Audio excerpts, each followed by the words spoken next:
Good morning. My name is Christina Hubbard. I'm with Forrest Webb of Cottage Grove. I am here with former County Commissioner Jerry Rust. We've just delivered letters to Governor Kizthaber to express our concern for the closed-door proceedings of the Governor's Timber Harvest Panel. We are asking for full disclosure of the panel's sessions, and we request that he hold public hearings on the panel's recommendations before they are incorporated into the O&C Trust Conservation and Jobs Act, which will be introduced by Senator Wyden to the Senate in 2013. The O&C lands incorporate over 2.4 million acres of BLM-managed forest lands in a checkerboard across 18 Oregon counties. These forests border not only industrial timberlands, but are adjacent to the homes, farms, and ranches of the people who live in rural Oregon. They are part of the wildlife corridors and watersheds that provide critical habitat for endangered species and clean water for our communities. As it is written now, the O&C Trust Conservation and Jobs Act is a bill that would turn 70% of the O&C lands over to a timber trust to be managed without federal environmental and clean water protections. The bill maintains that the O&C lands would still belong to the federal government. However, the text states, actions on the O&C trust lands shall be deemed to involve no federal agency action or federal discretionary involvement or control, and the laws of the state shall apply to the surface estate of the O&C trust lands in a manner applicable to privately owned timberlands in the state. Federal environmental protections prevent damaging clear cuts, soil erosion, and ensure the health of our watersheds and water quality. Past experience shows that the private timber industry has exploited our public lands for their own profit at grievous cost to the rural residents and to the environment. The public has been excluded from the decision-making process on this important legislation. These decisions have a direct impact on our lives and those of the generations to follow. Our elected officials must cease their disregard for public input. We repeat, the governor must put an end to closed-door sessions and hold a public comment period on the Timber Harvest Panel's recommendations. Thank you.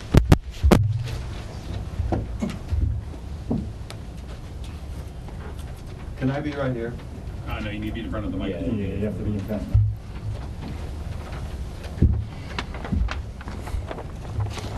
Good morning. I'm Jerry Rust from Lane County, Oregon. I was commissioner in Lane County from 1977 to 1997. And I'm here today to join with Forrest Webb of Cottage Grove to ask for the governor to open up these proceedings. These are public lands, public policies. This should be done in public. We want to see how, what the trade-offs are. First of all, why? What's at stake here? This is a huge, huge proposal. 2.4 million acres of forest land is enough to have a strip of forest 1 mile wide all the way across the United States. It's huge. Here, this map here in front of me, you can see the O&C lands, the checkerboard. The purple is the Siuslaw National Forest. By the way, this is near the Cottage Grove area, western Douglas County. And the big green one is the Willacoma Tree Farm, Weyerhaeuser. Actually, the green one is Elliott. No, the yellow one is Elliott. That's state land. This is private land. All the white is private. The blue are the checkerboards that we're talking about. Each one of those is 1 mile square. And so there are 3,250 square miles of public forest land in Oregon. And as we understand the governor's proposal, it is to convert this native forest into a tree farm. And if this proposal is to go forward, I believe we should discuss the revenue distribution formula. Why? because this is an enhanced taking.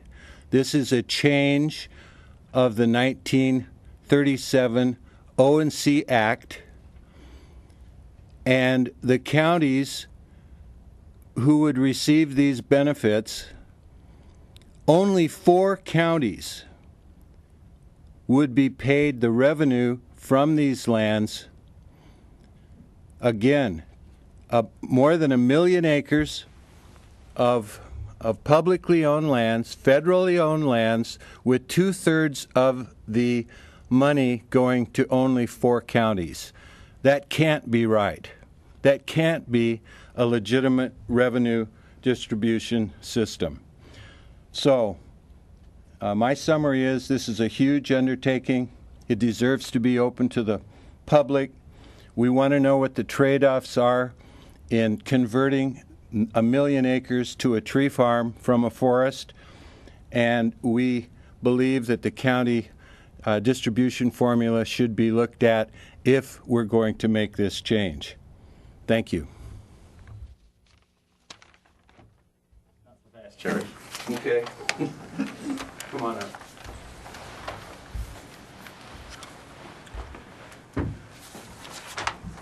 up. While before the conversion to timber payments, 18 counties shared in the payments, which 4 counties would be, under your understanding, the ones who would benefit under the proposed? Well, all 18 counties would benefit, but my point is that only 4 counties would receive about 70% of the proceeds. Those would be Douglas, Lane, Jackson, and Josephine. So, if you're not, are you proposing to change the formula or what? I'm No, confused. listen, I'm happy with the 1937 formula. It's legitimate. It's been there since 1937. It served the counties very well. But the counties want more. The counties want to clear cut much more land. And so in that case, I think we ought to revisit the formula. If we stay with the 1937 formula, the one we have right now, in time, the counties will continue to receive a lot of money. The problem right now, of course, is that there are federal laws stopping the clear cutting of these lands, and so there's only thinning going on right now. They're in recovery forestry. The BLM is no longer doing clear cuts, they're doing thinning. And the counties would like to have more revenue than that they can get right now. But by thinning, we're going to make bigger and bigger trees, and 25 years from now, people in these 18 counties will be receiving these O&C payments, and I'm certain that they will be much higher than they are right now because these trees will be a lot bigger, the forests will be a lot stronger.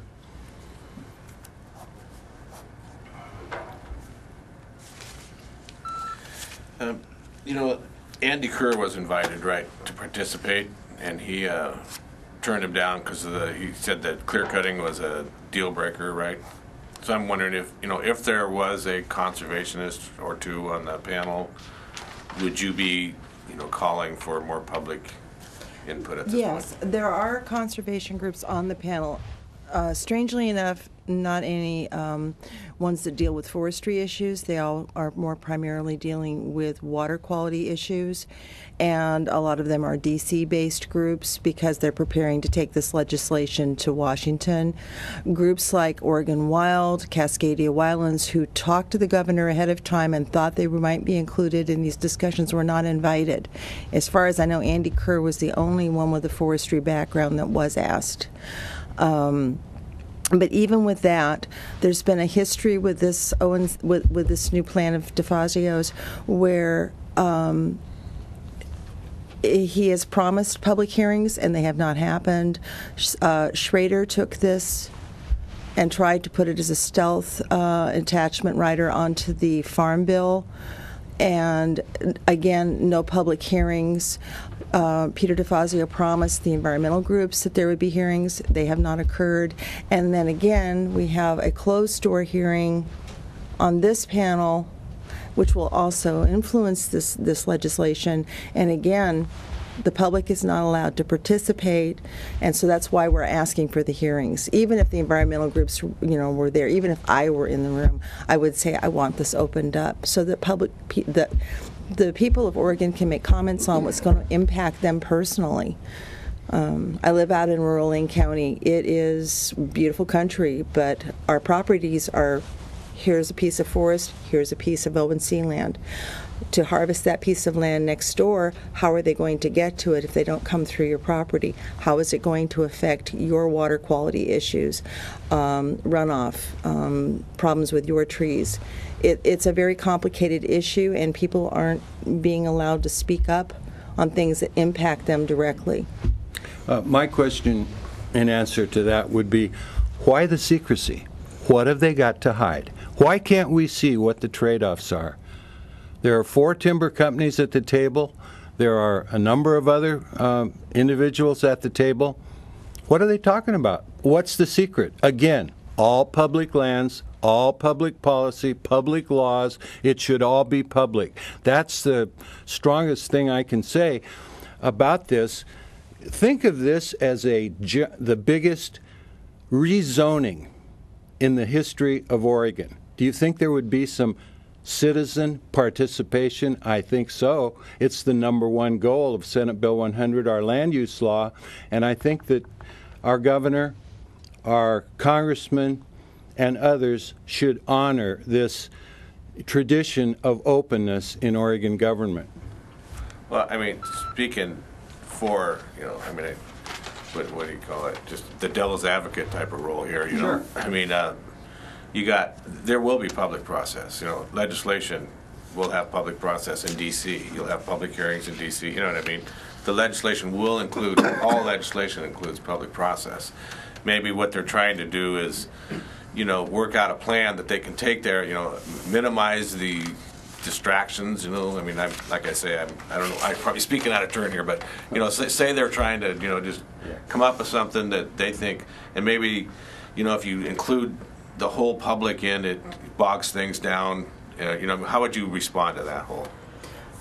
Well, at this point, what we're asking for is not to be invited into the room, but just to have the proceedings made public, so that we can look at the records and the meetings minutes and things, so we know what's been discussed, how the decisions were decided upon, who gave what, as Jerry said, the trade-offs, who gave up something for something else, so that we can look and see what the process was involved in making these decisions.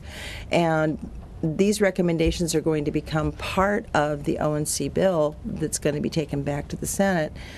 We feel that the public has a right to have some comment time on this, because it's been promised throughout the entire development of this bill, and there have been no public hearings. So it's something that we feel is justified. I mean, yes, it will go to D.C., but Oregonians are in Oregon, and they need a right to speak about it here before it goes to that point.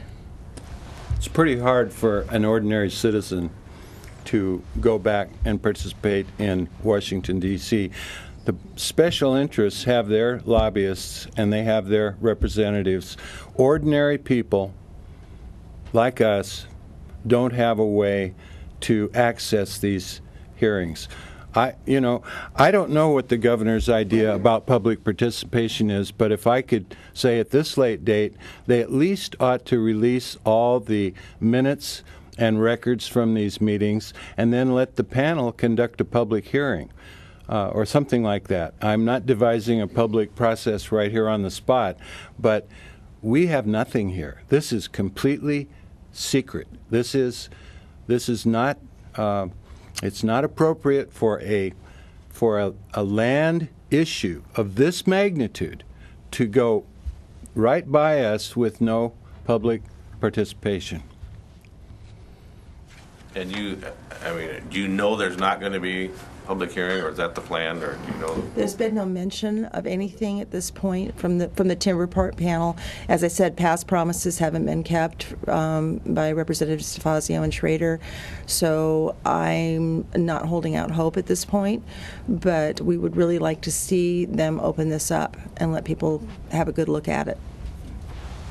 Do you know when the panel was supposed to conclude with their They were originally going to be concluding in December, but I have heard a rumor that it's now going to kind of move over into January before they're done. I mean, they do have a lot to discuss, so. Jerry, a broader question is whether the ONC land should be treated differently legislatively than other lands in federal management. Well, you know, I love the 1937 ONC Act, and I like multiple use. That's what the BLM stands for, multiple use. Recreation, wildlife, mushroom picking, timber harvest, watershed protection. Those are all values that fall beneath this multiple use category. What we really fear is making timber the dominant use of these lands, and we want a chance to discuss that.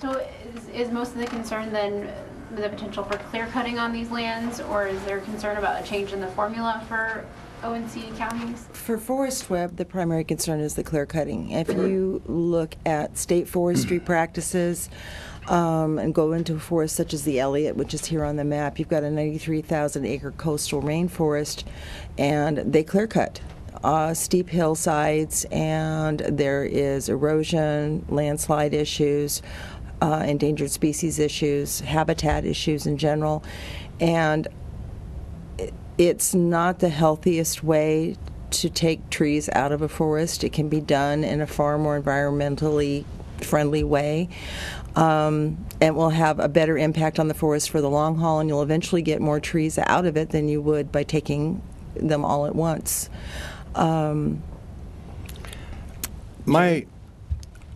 There's no way that you can get the kind of revenue that the counties expect and the governor wants and DeFazio wants than to clear cut, and to clear cut at an accelerated schedule. And so that out there in the future you will have converted a multi-species, multi-aged stand into a single-aged, single-species stand of trees. That's what a tree farm is. We understand that. That's what private timber companies do. Again, this right here is all single-species industrial forest land. That's Weyerhaeuser. All of these whites, those are all converted to single-species stands. These blue squares represent something very, very vital and precious to that western part of our state. Because they're surrounded by a sea of clear cuts and industrial tree farms, this is where the species migrate to. These are biological refugia. These are refuges for endangered species, critical species that are having trouble. And anyway, it's just a huge difference between a native forest managed as the BLM does, as opposed to a clear-cut single species tree farm. So the concern is that they would open it up to commercial? Oh, they definitely will. It's stated. Well, it's stated right in the legislation that it will be basically managed as private industry forests, and they would not be following the Northwest Forest Plan, which is considered the bare minimum you can do to keep a forest healthy. One thing, I love the words that the industry uses, such as sustainability, when they mean number of board feet they're taking out of a forest, not the health of the forest that they're taking the trees out of. Yeah, you can sustain a tree farm over and cut it over and over. I've seen tracts of land that have been cut at least 3 times, and they still have trees, and that's great. But my point is, we have plenty of that in Oregon. what we are lacking, what we need to save for future generations, for all kinds of reasons, are these multi-canopied, multi-species natural forests. Those are at a premium.